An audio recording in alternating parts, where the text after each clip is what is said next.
সব কথা সবার সঙ্গে শেয়ার করার প্রয়োজন মনে করবেন না, কারণ বলাও উচিত না। আপনার সুখ কিন্তু অনেকেই সহ্য করতে পারবে না। আপনি নতুন বাড়ি করছেন, কাউকে বলবেন না। আপনি নতুন গাড়ি কিনছেন, কাউকে বলবেন না। আপনার ব্যবসায় উন্নতি হচ্ছে, সেটাও আপনি কাউকে বলবেন না, কারণ আপনার সুখ অন্যের নাও সইতে পারে। আর সেই না সহাটাই তার কাছে জেলাসিস, হিংসে, তাকে আরও আপনাকে আরও বিব্রত করবে, আরও অস্থির করে তুলবে। এই জন্য সব কথা সবাইকে বলার দরকার নেই, কিছু কথা গোপন রাখাই শান্তি এবং শ্রেয়।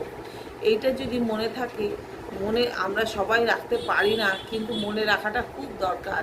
তাহলে আশেপাশের লোকের কাছ থেকে দূরে থাকা যায়, ভালো থাকা যায় এবং শান্তিতে থাকা যায়।